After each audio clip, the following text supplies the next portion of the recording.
मुख्यमंत्री जी ने योगी आदित्य तरी पण जे काही आज सकाळी झाला ते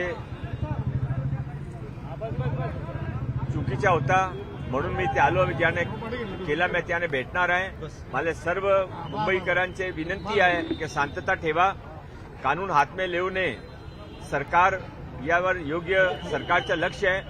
उद्या कोर्टमध्ये डेट आहे, कोर्टमध्ये काय निर्णय होता ते पण बघू. तोपर्यंत सर्वांनी शांतता ठेवा. मुख्यमंत्र्यांनी असं म्हटलं होतं की प्रशासनाच्या सगळ्यांनी सामंजस्याने याबद्दल काहीतरी तोडगा काढावा. कबूतर असतील त्यांच्या खाण्यापिण्यासंदर्भात असतील किंवा इतर सगळ्याच गोष्टी असतील, याबद्दल समन्वयानं काहीतरी मार्ग काढणं आवश्यक आहे. प्रशासनासोबत चर्चा व्हावी. या चर्चेसाठी या सगळ्या पुढाकारासाठी तुम्ही काय करणार आहात? असं आहे की मी काल मीटिंग में होतो. मीटिंग में माननीय मुख्यमंत्री जी ने स्वतः सर्वांचे ऐकून त्याने पूर्ण वेळ दिली, सर्वांचे ऐकून घेतला. नंतर त्याने निर्देश दिला. हा पण सांगितला की लोकांचे आरोग्याचे पण ध्यान दिला पाहिजे आणि कबूतर पण म्हणले नको. हा मार्ग काढावा लागेल. त्यासाठी जे काय प्रिकॉशन्स घ्यायचे त्याने ते महानगरपालिका निर्देश दिलाय की तुम्ही योग्य स्कीम तयार करावा, त्याचे कोर्टमध्ये सबमिट करावा. आता हा जे झाला तर मला मध्ये जाऊ द्या. मी लोकांना विचारतो कसा केला, कोणाने केला, नंतर मी आपल्याशी परत बोलू.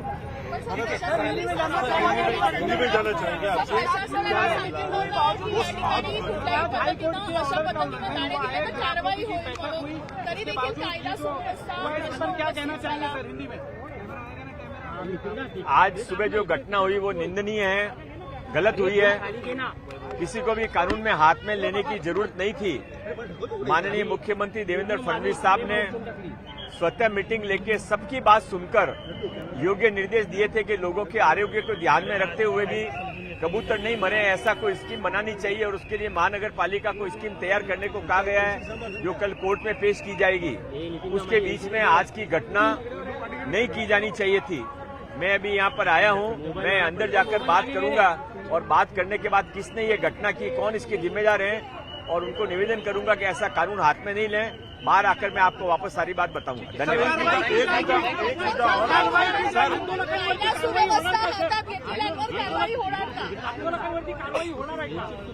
मला कळू द्या काय झाला, कोणाने केला, काय केला. हा कारवाईचा विषय नाही आहे, शांतता ठेवायचा विषय आहे. हायकोर्टच्या निर्णयाच्या पालनाचा विषय आहे, लोकांच्या आरोग्याचा विषय आहे. ने कबूतर मरले ना पाहिजे हा पण विषय आहे. हा काय झाला, कोणाने केला मला बघू द्या. धन्यवाद.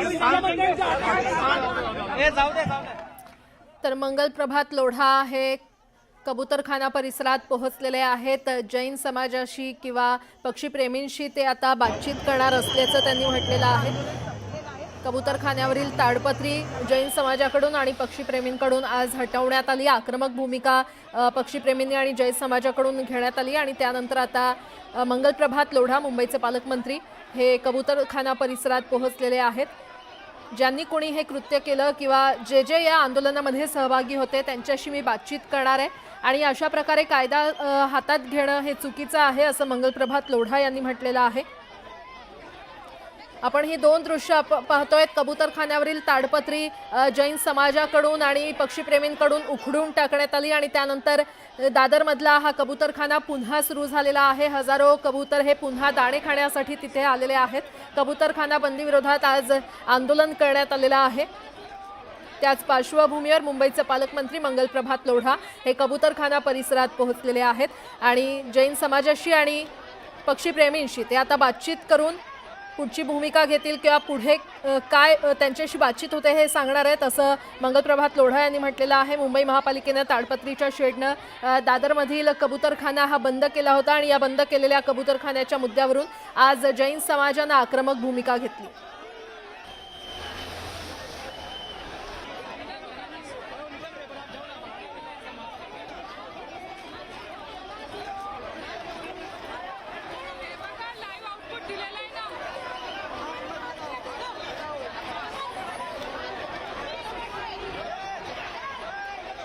तर जैन समाजाच्या नागरिकांनी आणि पक्षीप्रेमींनी आज कबूतरखान्याच्या शेडवर हल्लाबोल केला. ताडपत्री फाडून टाकण्यात आलेली आहे. यावेळी पोलिसांना देखील धक्काबुक्की करण्यात आली.